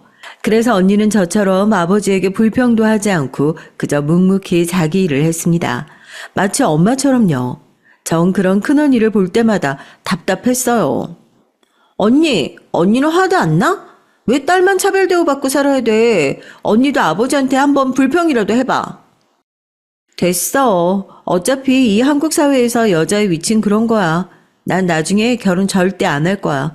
공부 열심히 해서 해외 나가서 살 거야. 언니는 정말 그 말대로 부모님이 고등학교 진학을 반대하시자 짐을 싸서 나가버렸어요. 지금은 미국에서 큰 한인 슈퍼를 운영하면서 살고 있고요. 미국인과 결혼했고요. 하지만 그땐 저희 집에서 난리가 났죠. 아버지랑 고등학교 진학 때문에 싸운 다음날 언니는 바로 가출을 했거든요. 그것도 부모님이 모아두신 그때 당시 돈으로 100만 원을 가지고 나갔어요. 친정 부모님은 크게 놀라 경찰에 실종 신고를 하셨죠. 하지만 누가 봐도 가출이 명백한 사실이라 경찰에서는 언니의 행방을 찾는데 크게 신경을 쓰지 않았습니다. 어머니는 딸이 걱정되어 울고 밥도 못 드셨지만 아버지는 제 언니의 행방보다는 그 돈 100만 원을 가지고 나간 것만 괘씸했는지 이놈의 기집애 잡기만 하면 가만 안 둔다 하시면서 매일 술을 드시고 길길이 날뛰셨습니다.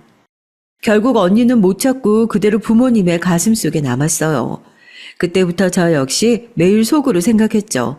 이놈의 집구석 내가 고등학교만 졸업해서 나가겠다고요. 그렇게 전 친정 부모님에게 아무것도 기대하는 것이 없는 채로 고등학교를 졸업했습니다.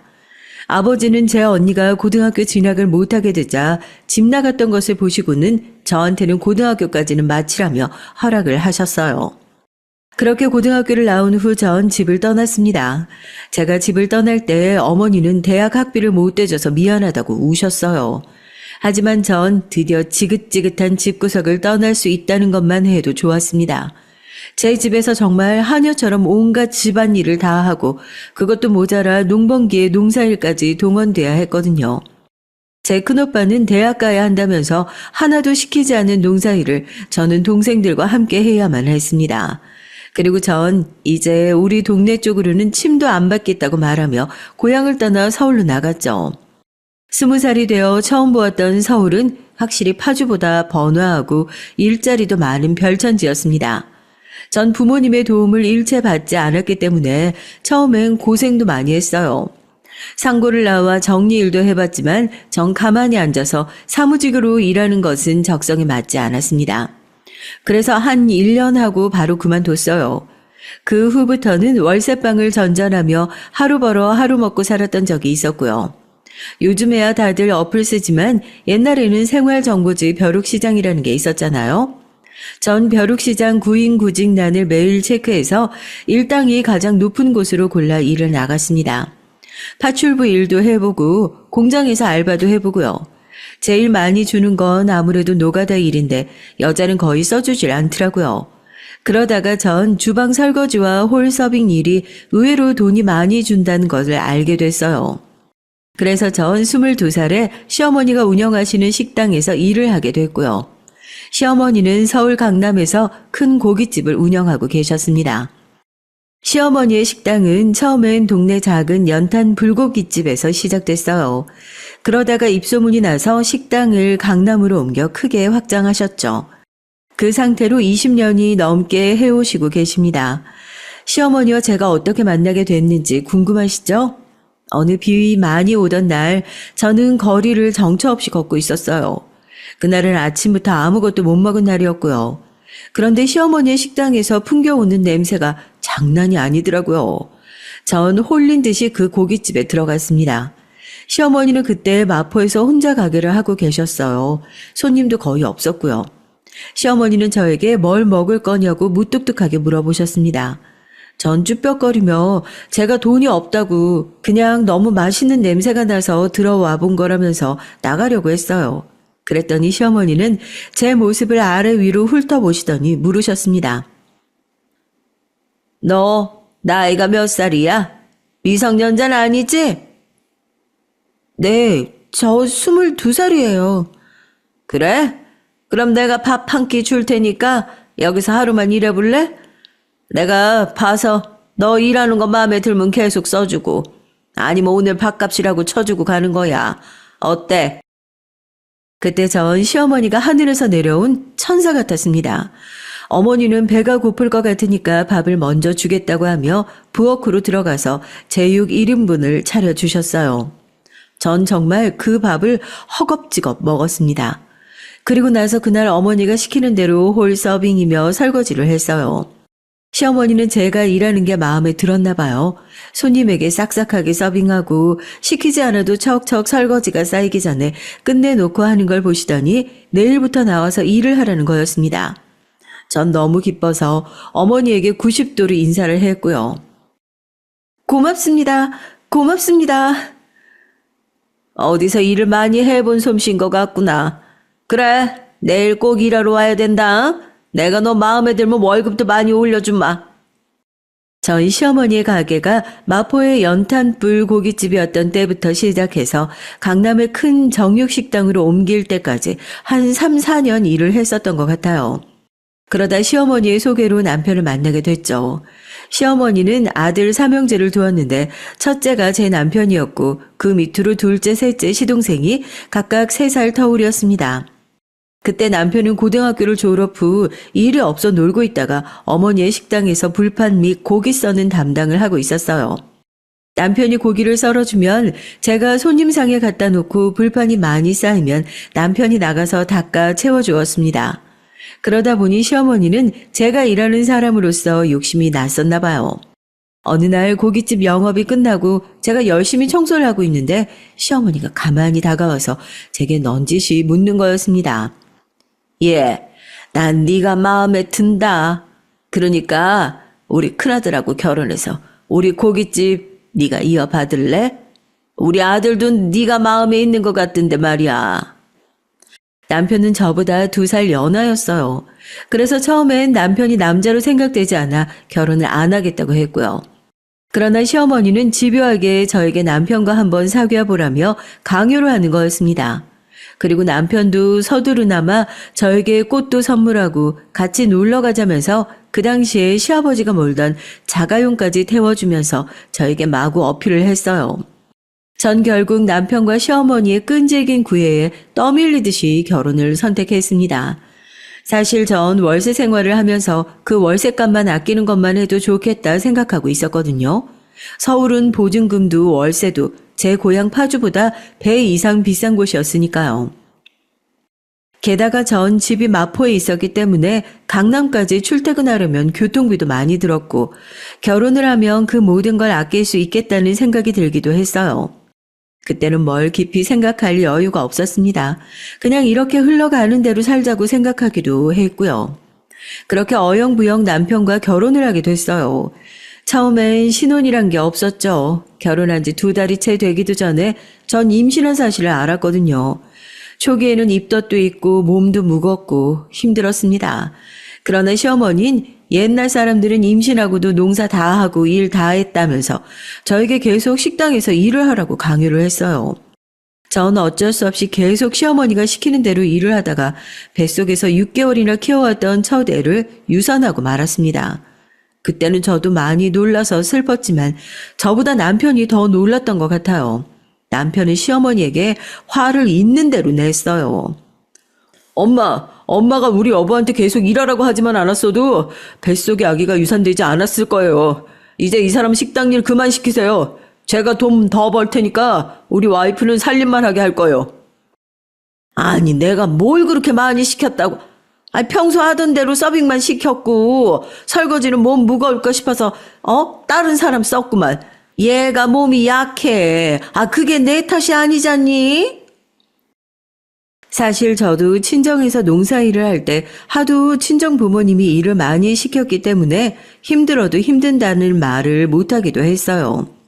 미련하고 곰 같은 엄마를 만나 그렇게 허망하게 첫 애를 떠나보내고 말았습니다. 그 이후 전 죄책감에 밤마다 눈물을 흘리고 가끔 꿈에 태아가 보이기도 하는 등 신경이 많이 쇠약해졌고요. 남편은 그런 저를 걱정해서 더 이상 일을 하지 말라고 한 것이었어요. 남편은 저를 시어머니에게서 보호해준 셈이었습니다. 그때는 남편에게 고맙고 사랑하는 마음이 있을 때였죠. 하지만 제가 집에서 살림만 하는 동안 남편은 저 모르게 여자를 만나러 다닌 것이었습니다. 전 그런 줄은 꿈에도 모르고 집에서 애들만 키우기 바빴죠. 유산한 지 3개월이 안 돼서 전 우리 딸을 임신했고 남편의 바람은 아마 그때부터 시작됐던 것 같아요. 남편은 점점 식당 일을 핑계로 집에 들어오는 시간이 늦어졌거든요. 아기가 없을 땐 남편과 함께 10시쯤에 퇴근을 했어요. 10시가 넘으면 어차피 손님이 없다고 시어머니는 10시까지 딱 영업을 했거든요. 그런데 제가 집에서 독박 육아에 힘들어하고 있을 때였습니다. 남편은 점점 친구들을 만나 조금 늦는다더니 그게 새벽 2시, 3시가 되는 것이었어요.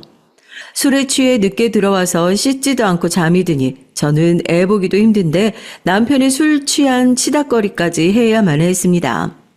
사실 남편은 술을 너무 과하게 좋아하는 사람이었죠. 그런데 고깃집에서 일을 하면서 술 마실 시간이 없으니까 그동안 참았던 거였습니다. 그런데 제가 육아 때문에 집에만 있게 되자 남편은 남자, 여자, 친구들까지 집에 데리고 와서 3차까지 술파티를 하는 것이었어요. 남편은 아무 관계도 아닌 그냥 술친구라 했지만 정 그 꼴을 보기 싫어서 그 밤중에 애를 데리고 밖에 나갔다가 남편의 친구들이 다 가고 나서 새벽 3, 4시에 들어온 적도 많았어요. 제가 너무 마음에 안 들어하는 남편의 버릇이 또 한 가지 있었는데요.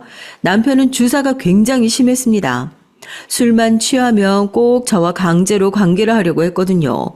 전 술 취한 사람은 딱 싫어하는 성격이에요. 그 이유는 친정아버지가 주사가 심했거든요. 그런데 남편은 꼭 저희 아버지가 술 마시고 들어오면 어머니한테 하듯이 저한테 함부로 대했습니다. 제가 남편을 받아주지 않자 남편은 바람을 피우게 된 것인지도 모르겠어요. 꼭 술에만 취하면 강제로 부부관계를 원했고 전 그것을 칼같이 거절했습니다. 그러다 딱 한 번 남편이 술 취한 채가 아닌 기분이 좋은 정도로 마시고 들어왔을 때 둘째 아들이 생긴 거였어요. 그 후부터 전 남편과 각방을 썼습니다. 전 애들만 데리고 안방에서 자고 남편 혼자 컴퓨터방에서 잤어요. 각방에는 다 이유가 있었습니다. 남편은 다음날 일찍 고기를 사러 마장동 육류시장에 가야 했거든요. 그리고 술 마시고 들어온 남편은 온 방안이 울려대도록 코를 골았어요. 그럼 그 소리에 애들이 계속 울었거든요. 그러면 전 남편에게 짜증을 낼 수밖에 없었습니다. 제발 그놈의 술 좀 안 마실 수 없어? 당신 때문에 애들 다 계속 울잖아. 그러니까 어쩌란 말이야. 아이, 짜증내서. 내가 나가서 잔다, 나가서 자. 나한테 술 마시지 말라는 건 나보고 죽으라는 거야, 이하 편내야. 참나, 전 절대 이해가 안 되는 게 술 많이 마시는 인간이었습니다. 숙취로 머리도 아프고 토하기도 하고 먹으면 개나 되는 술을 뭐가 좋다고 마셔대는 걸까요? 그냥 잠이 안 와서 한두 잔 마시는 거면 말리진 않아요. 그런데 꼭 정신을 잃을 정도로 마셔대고 취해서 들어오니까 그게 싫다는 겁니다. 제가 남편에게 잔소리를 하면 남편은 꼭 제게 막말을 하면서 다른 방에 가서 잤습니다. 그 후부터는 전 남편에게 기대하는 게 없어졌어요. 그저 애들만 보고 이혼하지 않고 이 남자와 살고 있었습니다. 그러던 어느 날 시어머니에게서 전화가 왔어요. 그때 전 아들이 아직 어려서 수유를 하느라 밤에 잠을 못 잤거든요. 그래서 항상 낮에 자고 있었어요. 그 단잠을 깨우는 것이 바로 시어머니의 호출이었습니다. 새 얘기냐? 오늘 단체 손님이 와서 네가 서빙 일 좀 해줘야 될 것 같은데. 오늘 나와서 서빙 좀 해. 한 2-3시간만 바쁠 때만 나와서 하는 거니까 애들은 가게 옆방에 있잖니. 거기다가 재워두고 일 좀 해라. 어머니 정말 죄송한데요. 저희 아들 아직 모유 수유 중이에요. 조금만 젖 안 물면 저 몸살 나요. 그리고 낯선 데 가면 저희 애들 예민해서 잠 못 자고요. 다른 사람 구해보시면 안 될까요? 아니 얘가 넌 이 시애미가 정중하게 부탁을 하는데 생각도 안 해보고 거절하는 거냐? 어디서 감히 시애미한테 말대꾸를 하는 거야? 얼른 나오지 못해. 시어머니는 그전까지는 저한테 막말을 하거나 힘들게 하신 적은 없었는데 전 처음으로 시어머니가 제게 화를 내신 걸 보고 너무 놀랐습니다. 그리고 당연히 짜증도 났죠. 남편도 저를 못살게 구는데 시어머니까지 저러시니까 너무 힘들었어요. 제 처지가 우울하기도 했고요.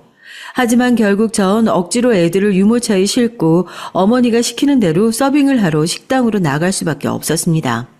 왜 그랬냐고요? 시어머니가 저희 친정에 전화를 걸어서 친정 엄마에게 막말을 퍼부으셨던 겁니다. 아니, 사부인, 도대체 딸 교육을 어떻게 시키신 거예요? 대개 딸이 시애미가 뭘 시켰는데 글쎄 애들 어리다고 핑계를 대고 일을 돕지도 않는 겁니다. 이게 말이나 된다고 생각하세요? 도대체 가정교육을 어떻게 시켰길래 애가 이렇게 말을 안 듣는 거냐고요? 아이고, 사부인 죄송합니다. 걔가 몸이 좀 힘들어서 그러는가 본데, 제가 전화해서 단단히 교육시켜 놓겠습니다. 여러분, 이런 시어머니 보셨나요? 말끝마다 친정에서 배운 게 없네, 친정 부모가 가르친 게 없어서 개념이 없네 라고 말하는 못된 시어머니는 드라마에서만 나오는 줄 알았거든요. 그런데 바로 제 시어머니가 그런 사람인 줄은 전 꿈에도 몰랐어요. 당연히 우리 친정엄마는 저한테 전화를 해서 결혼한 지 얼마 되지도 않았으니 시어머니 말을 들어야 한다면서 저를 혼내셨고요. 전 울며 겨자 먹기로 시어머니 말씀에 따를 수밖에 없었습니다. 어머니가 시어머니가 아닌 사장님이었을 땐 그래도 저한테 잘해주셨어요. 비록 좀 말은 툭툭 던지고 무뚝뚝하셨지만 마음만은 따뜻한 사장님이셨거든요. 그런데 시어머니가 되자마자 막장 드라마의 못된 캐릭터가 되어버리는 이 사실, 여러분은 이해가 가시나요? 처음 시어머니의 본성을 본 날 전 정말 소름이 끼쳤습니다. 기본적으로 가족이 되면 좀 더 잘해줘야죠. 이걸 알바 쓰기 아까우니까 저를 공짜로 부려먹겠다고 하는 거나 뭐가 다르겠어요? 시어머니가 점점 저에게 막대하시자 전 남편과의 결혼 생활 자체에 회의감이 들었습니다. 그런데 이건 시작에 불과한 일이었어요. 전 앞으로 더 최악인 일이 닥쳐올 줄은 꿈에도 몰랐습니다. 제가 깜빡 잊고 시동생에 대한 얘기를 안 했는데 제 시동생들은 제가 결혼해서 애 둘 낳았을 땐 둘 다 총각이었어요. 둘째 동생은 막 레지던트가 된 여자친구를 사귀고 있었는데 이 여자가 나중에 제 동서가 되거든요. 근데 이 동서도 정말 자기 혼자 잘난 여자였습니다. 그리고 막내 시동생은 대학생이었고요. 막내 시동생은 그래도 제가 시집살이 당하고 있으면 시어머니에게 제발 그러지 말라며 제 편을 들어주기도 했었어요. 그래서 전 나중에 막내 시동생을 좀 챙겨줬습니다. 시동생이 결혼할 때 선물로 냉장고를 해줬거든요. 막내 시동생은 고마워했지만 문제는 그 막내 동서가 될 여자였습니다. 막내 동서는 입을 삐죽거리면서 이렇게 말하는 것이 아니겠어요? 이거 아울렛 제품이라 백화점권 부품부터가 다른데. 형님, 제가 형님 되실 거라서 높아심에 얘기하는 건데요. 땡땡마트 제품은 사지 마세요. 좋은 건 다 백화점에 있어요. 선물을 주시려면 좋은 걸로 좀 주시지. 역시 가난한 사람은 보는 눈이 없나 봐. 전 막내 동서의 비꼬는 말을 듣고 정말 어이가 없었습니다. 시동생이 예뻐서 큰맘 먹고 100만 원이 넘는 냉장고를 선물로 줬는데 막내 동서는 하나도 고마운 기색도 없고 고맙다는 소리도 안 하는 거였어요. 전 화가 나서 이걸 반품해버릴까 생각도 했는데 그냥 시동생을 봐서 참았거든요. 그런데 동서들도 아주 제 신경을 건드리고 싸가지가 없긴 마찬가지였습니다. 제 큰 동서는 레지던트 2년차의 시동생과 결혼을 했는데요. 그때 시어머니는 아주 한박 웃음을 지으셨어요. 우리 집에 의사 며느리가 들어왔다면서 이제 본인도 친구들에게 자랑거리가 생겼다는 것이었습니다. 그러면서 저에게 이런 말씀을 하셨어요. 네가 형님이기는 해도 쟤보다는 덜 배웠을 거 아니야. 그러니까 동서라고 깔보지 말고 옳은 말을 하면 경청해야 된다. 알겠냐? 너는 고등학교밖에 못 나왔잖니. 그러니까 동서가 너 얼마나 너보다 똑똑하겠어. 어머니, 그게 무슨 말씀이세요? 집안일이나 고깃집 일 외에 제가 동서한테 얘기할 게 뭐가 있다고요. 그리고 제가 서열상 위잖아요. 그러자 시어머니는 제 말은 들은 척도 안 하고 새로 들어온 의사 며느리에게 친한 척을 하면서 옆에서 이것저것 챙겨주는 것이었어요. 동서는 시어머니와 제 얘기를 듣더니 의미심장한 미소를 지으며 당장 저를 얕잡아 보는 말투로 말했습니다. 아, 형님은 고등학교만 나왔구나. 수준 떨어져서. 어머니 걱정하지 마세요. 저 형님이랑 별로 말 섞을 일도 없을 것 같고요. 그럴 수준이 못 되는 사람이랑 저 친하게 지낼 생각 없어요. 그래, 그래. 얘는 우리 식당 서빙만 하려고 들어왔던 애니까 넌 신경 쓸 거 없다. 넌 의사니까 우리 아들 잘 좀 부탁한다. 전 지금도 시어머니보다 큰 동서가 더 얄밉고 밉습니다. 이렇게 인성에 문제가 있는 여자가 의사가 되면 안 되는 거 아닌가요? 의사면 뭐 하겠어요? 인간성이 더러운데 말이죠. 하지만 저의 시어머니는 티나게 동서들을 저와 차별 대우를 하셨어요. 그것도 치사하게 시어머니에게 주는 용돈의 크기로 판단을 하는 것이었습니다. 의사 동서야 물론 잘 버니까 시어머니에게 용돈 100만 원씩 팍팍 드릴 수 있겠죠. 그리고 막내 동서 역시 친정이 잘 살았거든요. 시어머니가 자랑처럼 말씀을 하신 적이 있는데요. 막내 동서 부모님이 강남에 10층짜리 건물이 한 채 있는 건물주라는 것이었어요. 시어머니도 막내 동서에게 그 말을 듣자마자 태도가 싹 바뀌었습니다. 무슨 말만 하면 우리 막내 며느리 하면서 막내 동서만 챙기는 거였어요. 그에 비하면 저의 친정은 심하게 차이가 나는 게 맞았죠. 제 부모님은 돈도 많이 못 버시는 농사꾼이었으니 말입니다. 시어머니는 둘째 동서가 들어오자 저와 비교를 하면서 저를 못 살게 구셨어요. 그러니까 막내 동서가 들어오니 완전히 막내 동서만 이뻐라 하시는 거였습니다. 처음엔 저를 꼬드겨서 남편과 결혼하면 지금 운영하는 식당을 물려주는 것처럼 말씀하셨던 시어머니가 이젠 돈에 눈이 멀어서 저를 찬밥처럼 내치시니 저는 억울한 마음이 들었죠. 그래서 어느 날은 시어머니에게 서운하다고 따지려고 한 적도 있었고요. 우리 애들이 학교에 들어간 후 저는 시어머니의 식당에서 일을 하기 싫어서 집 주변에 있는 작은 분식집에서 3-4시간 정도 하는 아르바이트를 구했습니다. 그랬더니 그 사실을 알게 된 시어머니가 난리가 난 거였어요. 뻔하게 시어머니가 식당을 운영하고 있는데 그 일을 도와줄 생각을 안 하고 다른 데서 돈 벌려고 한다고 말이죠. 그래서 전 어머니께 직접적으로 말을 하기로 마음먹었습니다. 어머니, 생각 좀 해보세요. 제가 어머니 식당에서 일을 하면 월급이 나오나요? 저한테 가족이라는 이유로 돈 안 주시잖아요. 전 남편이 버는 돈만 가지고는 살림하기 힘들어요. 애들 다 학교 들어갔고 학원비 필요한 나이들이에요. 그런데 어머니는 저한테 하루 종일 일만 하라고 하고 월급 안 챙겨주시잖아요. 뭐야? 넌 어떻게 하면 하나만 알고 둘은 몰라. 이게 다 나중에 너한테 식당 넘기려고 그러는 거잖아. 그런데 그새를 못 참고 너는 딴짓이나 하려고 하니? 내가 뭘 믿고 너한테 식당을 맡겨? 그러게. 당신이 여기 나와서 일이라도 하면 나중에 내가 이 고깃집 물려받으면 나도 좋고 당신도 일할 때 있어서 좋고. 근데 왜 안 하려고 하는데? 어차피 내가 사장 될 거고 당신은 사장 부인 되는 거 아니야. 저와 어머니의 옆에서 고기를 썰고 있던 남편이 저를 힐끗 쳐다보더니 시어머니의 편을 드는 것이었어요. 하지만 전 그 두 사람의 속내가 다 뻔히 읽혔던 것을 어쩌겠어요. 못된 남편, 그 못된 남편의 편인 시어머니를 더 이상 믿을 수가 없었습니다. 전 다신 공짜로 일을 하고 싶은 생각이 없었어요. 그래서 한 달에 다만 120만 원이라도 주면 홀 서빙 일을 생각해 보겠다고 했죠. 그랬더니 시어머니는 얼굴이 붉어지면서 화를 막 내시더라고요. 이야, 이런 도둑년의 심보 같으니 내가 홀서빙 알바애한테 한 달에 얼마 주는 줄 아냐? 88만 원 줘. 근데 넌 똑같은 시간 일하고 120만 원 뜯어가겠다는 거냐? 됐다.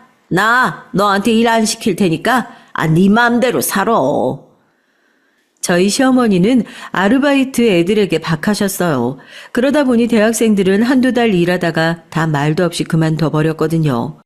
그러고 나면 꼭 시어머니는 저한테 이렇게 무임금 노동을 시키셨습니다. 저도 그걸 뻔히 알고 있었기 때문에 시어머니에게 그 당시로는 큰 월급을 제시했던 거였고요. 결국 전 시어머니의 무임금 노동에서 빠져나올 수 있었습니다. 그리고 집 근처에서 아르바이트를 하다가 힘들면 쉬고 또 다른 일 찾고 그런 생활을 계속했어요. 보험 영업도 해보고 카드 정수기 영업도 하고요. 그러다 홈쇼핑 콜센터가 저에게 적성에 맞더라고요. 9시부터 16시까지 콜센터 일을 했고 그 일로 아이들 학원비며 부족한 생활비를 보태면서 살았습니다. 한 군데 정착을 하니까 제 능력을 인정받아 직급도 올라갔고요. 지금은 팀장 자리에 올라 있습니다. 월급도 나름 많이 받고 있어요. 아마 그래서 지금이라도 저는 남편과 시댁을 잘라내고 새 생활을 하려고 생각한 것도 있습니다. 코로나가 유행하기 전에 있었던 일인데요. 그때 마침 설 연휴가 시작되던 때였거든요. 저는 홈쇼핑 일 때문에 시댁에 바로 가지 못했어요. 설에 더 바쁜 일이 홈쇼핑이잖아요.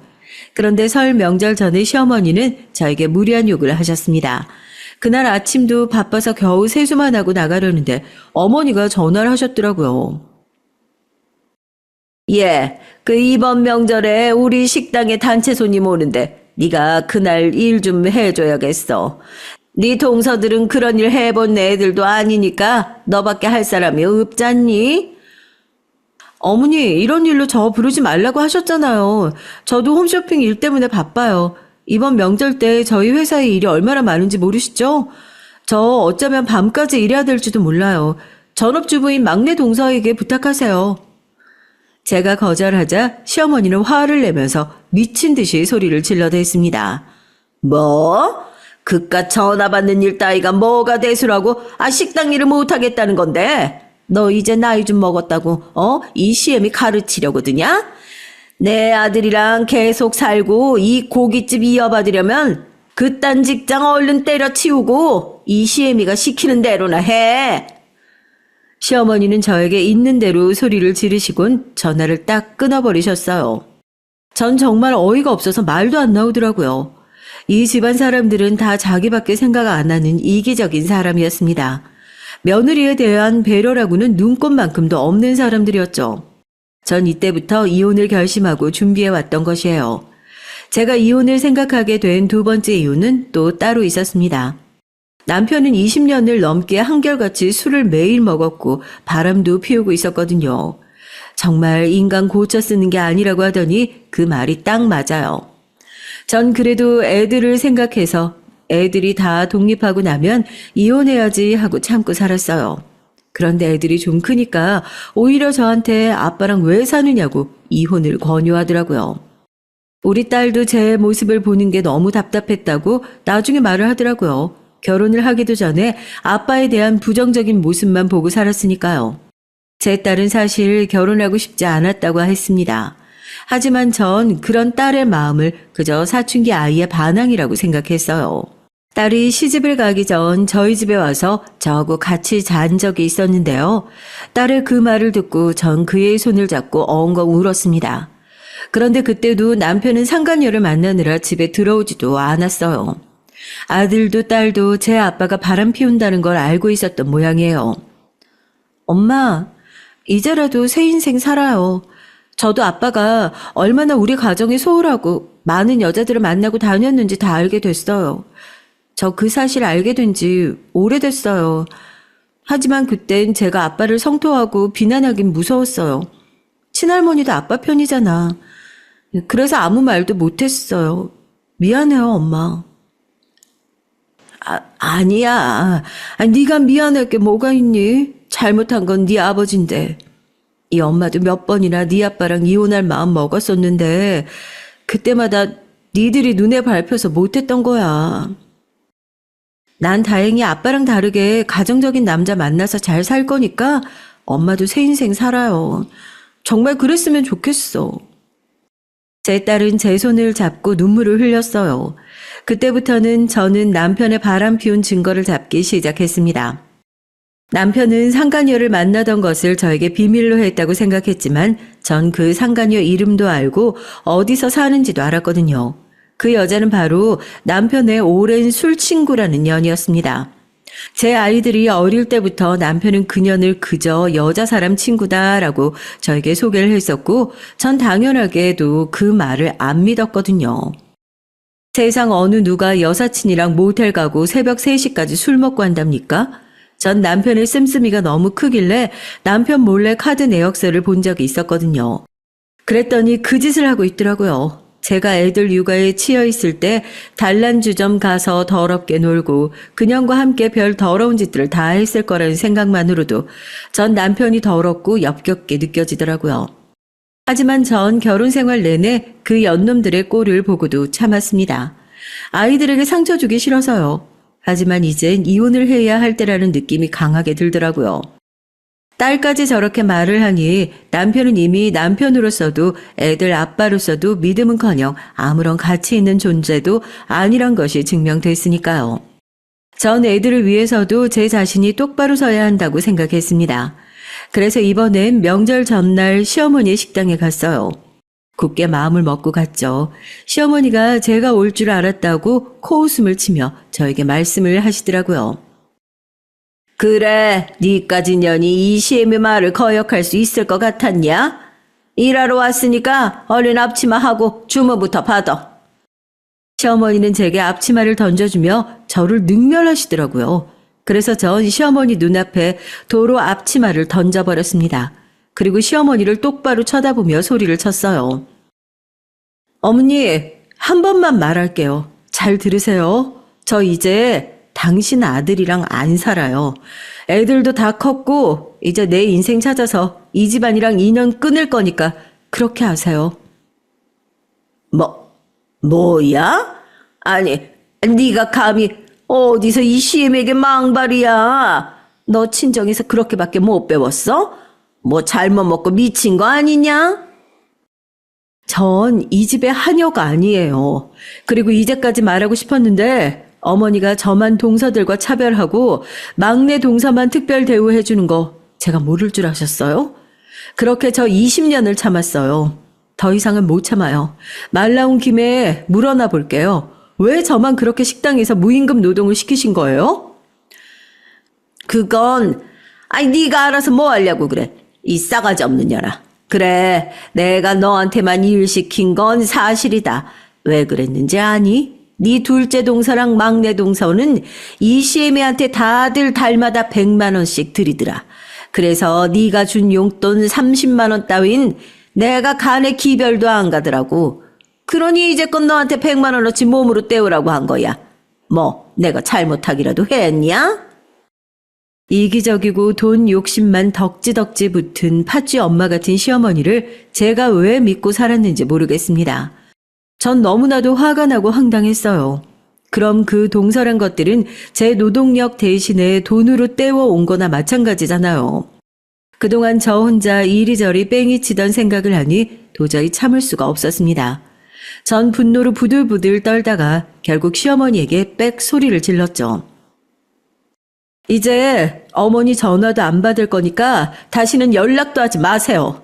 되게 병신 같은 아들 병수발이나 들면서 노후 보내시게 되겠네요.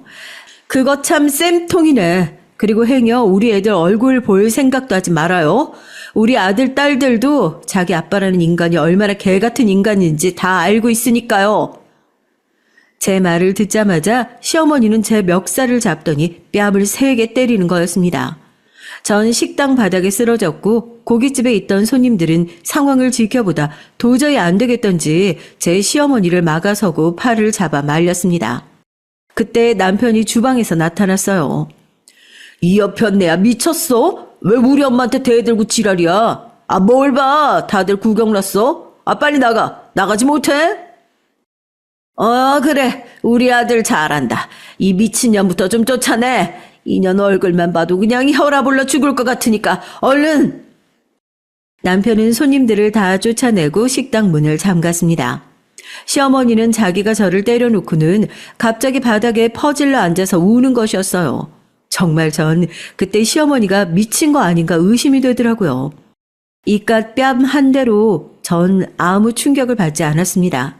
그만큼 이 집안이 지긋지긋했고 이 인간 말종들과 인연을 끊는데 뺨 한 대 정도면 싸게 먹히는 거라 생각했어요. 전 당장 경찰서에 신고를 했습니다. 곧 경찰들이 달려왔고 전 제 뺨을 맞은 것과 협박을 받은 내용을 경찰서에 가서 진술했어요. 사태의 심각성을 처음부터 본 식당 밖의 손님들도 몇 명이나 나서서 증인이 되어주었습니다. 전 떨리는 손으로 고발장을 썼어요. 그것은 이제 이 시댁의 악마들과 인연을 끊을 수 있다는 생각에서였습니다. 경찰들은 시어머니를 현행범으로 잠시 구류에 처한다고 했고요. 전 집에 와서 남편의 여행 가방을 찾아 옷 등 간단한 짐을 싸서 밖에 내놓았습니다. 남편은 그날 새벽에도 술을 먹고 집에 들어오려다가 제가 현관 비번을 바꿔버린 걸 알았어요. 남편은 술에 취한 채 고래고래 소리를 질렀습니다. 너 지금 복수하는 거야? 어? 야, 내가 너 말고도 딴 여자 좀 만났다고 나한테 이러는 거야? 아니면 내가 죽을 병 걸리니까 이제 와서 내 수발 들기 싫어서 이러는 거냐? 하지만 전 아무 말도 하지 않았습니다. 이 인간을 집에 들였다간 제가 위험에 처할지도 모르겠다는 두려움에서였어요. 남편이 한번 술에 취해서 눈이 돌면 무슨 짓을 할지 몰랐습니다. 고기 써는 일을 하는 남편은 아주 칼을 잘 다루거든요. 저는 문 뒤에서 남편에게 소리쳤어요. 동네 시끄러우니까 문 앞에 둔 가방 가지고 얼른 너네 집으로 가. 시어머니랑 아주 잘 먹고 잘 살면 되겠네. 너랑 죽고 못 산다던 그년의 집에 가도 되고 이젠 우리 끝이야. 그러니까 이 집에 다시 오지 마. 나 다시는 찾지도 말고.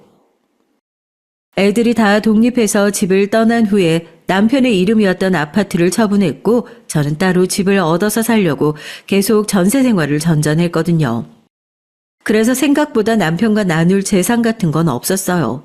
그래서 전 일단 그 사람을 내쫓고 이혼 소송을 생각해 보자고 했던 거죠. 남편은 혀 짧은 소리로 계속 협박을 하다가 작전을 바꾸기로 했는지 문을 탕탕 두드리면서 저한테 싹싹 빌더라고요. 상간녀를 정리하고 올 테니까 자기가 죽을 때까지만 함께 하자고요. 그런데 제가 미쳤습니까? 가난 말기면서도 술을 끊지도 못하고 여전히 계집질에 문란한 생활을 하는 그 사람을 뭘 믿고 제가 병수발을 들겠어요. 남편은 사실 50세가 되기도 전에 간성 혼수로 몇 번 병원 신세를 졌어요. 30년을 술을 먹었으니 간이 어떻게 버텨내겠습니까? 처음엔 간경화로 입원을 했었는데 이 사람은 이까짓것 괜찮다고 하면서 여전히 술을 계속 마셨어요. 전 잔소리를 하다 안 되니까 그냥 포기를 해버렸던 거고요. 그러다 동네 병원에서 초음파를 보다가 대학병원에 가보라면서 소견서를 써주더군요. 그래서 서울대학교 병원에 갔죠. 거기서 남편은 이미 6개월밖에 못 산다고, 이미 수술을 할 수도 없을 만큼 전체 장기가 전이가 됐다고 하더군요. 그런 시한부 선고를 받고도 술을 못 끊었으니 정신을 못 차린 그 인간이에요. 전 일단 시어머니에게 알리고 간 이식을 받아보라고 했었습니다. 하지만 남편은 늙은 시어머니가 걱정이 된다면서 알리지 말라고 저에게 통사정을 하더군요. 그런데 이번엔 그런 일이 터졌던 겁니다. 나중에 시어머니는 남편이 간암에 걸렸다는 것을 알게 되자 충격이 커서 기절을 하셨어요. 그래서 시어머니의 식당은 장기 휴업에 들어가고 말았습니다. 구급차에 실려가신 시어머니는 뇌졸중이라는 병명을 얻었습니다. 그동안 식당 일 하면서 불규칙하게 사시고 밤 늦게까지 일하면서 야식으로 먹은 고기와 술이 문제였던 거죠. 그리고 시어머니는 혈압도 아주 높았거든요. 남편은 이런 일이 일어난 게 모두 저 때문이라면서 책임을 지라고 저에게 소리를 지르면서 삿대질을 하더군요. 하지만 전 이제 우리는 남남이라고 못을 박았습니다. 이제 당신도 내 남편이 아니고 어머니 역시 내가 책임질 필요 없는 거야. 난 지금 내놓은 집이 팔리는 대로 필리핀으로 이민 가기로 했어. 그러니까 나 찾지 마. 다시는 당신 얼굴 보기 싫어. 역겨워. 너 이렇게 독한 여자였냐? 우리 엄마는 그렇다고 쳐. 내가 불쌍하지도 않냐고. 나도 살 날이 얼마 남지도 않았는데 이렇게 떠날 거냐? 남편은 얼마 안 남은 시간을 좋은 것만 보고 살아도 모자랄 판에 제가 이혼을 하자고 대든다고 모든 것을 제 탓으로 돌렸습니다. 여러분 정말 어이가 없지 않나요? 술을 먹고 계집질한 것도 다 자기가 선택한 거잖아요. 그래서 하나님이 벌을 내려서 병을 준 건데 왜 그게 제 탓이 되나요? 전 이렇게 지옥 같았던 결혼 30년을 끝냈습니다. 그 이후 시댁 사람들은 어떻게 되었느냐면 시어머니는 뇌졸중으로 반신마비가 돼서 의사 동서의 도움을 받았지만 아직 거동이 불편한 상태예요. 그리고 남편은 상간녀에게 버림당하고 어머니 식당에서 일하면서 암투병을 하고 있습니다. 이제는 살도 모두 빠져서 완전히 다른 사람이 되었다고 딸이 말해주더군요. 그 사람은 시어머니가 반신마비로 은퇴하는 바람에 고깃집 사장님이 되긴 했지만 언제 죽을지 모르는 상태예요. 이런 답 없는 시댁에서 전 탈출을 하길 정말 잘했다는 생각이 드네요. 요즘은 필리핀이란 나라의 이민에 대해서 알아보고 있습니다. 아들은 제가 그곳으로 가면 엄마를 어떻게 보냐고 하면서 섭섭해하지만 전 내가 시간 내서 놀러 오면 되지라고 말해줬어요. 어차피 그 애도 이제는 자기 삶을 찾아야 될 나이고요. 없는 게 훨씬 나은 아버지와는 인연을 끊겠다고 하더군요. 그리고 딸과 사위 역시 자기가 애들 낳으면 필리핀에 데리고 놀러 오겠다고 하면서 제 새 출발을 응원하고 축하해 주었습니다. 제가 이민을 가면 일은 어떡하냐고요? 요즘은 재택근무라는 제도가 있어서 전 팀장 일을 그쪽 사람들과 화상회의하면서 하기로 회사와 합의했어요. 정말 편리한 세상이 아닐 수 없습니다. 그리고 필리핀에서도 제가 다니는 홈쇼핑 회사의 지사를 내려고 준비 중에 있는데요. 저한테 그쪽 일을 맡기면서 능력에 따라 팀장에서 이사 대우도 해주겠다고 하더라고요. 여러분, 제 파란만장한 시댁 탈출기를 어떻게 들으셨는지 궁금하네요. 전 지금부터 제2의 인생을 시작하려고 생각하고 있습니다. 비록 결혼은 거지 같은 남편과 못된 시어머니를 만나서 힘들게 끊어냈지만 앞으로 나아갈 인생은 긍정적으로 살려고 노력할 생각이에요. 전 다시는 결혼하지 않을 생각입니다. 혼자가 좋기도 하고 동네 할머니들 말마다나 남자들은 다 그놈이 그놈 같으니까요. 혹시나 필리핀에 가서 제 인연이 나타나면 모르겠지만 지금은 절대 남자는 만나고 싶지 않습니다. 제가 드릴 얘기는 여기서 끝이에요. 긴 글 읽어주셔서 감사합니다.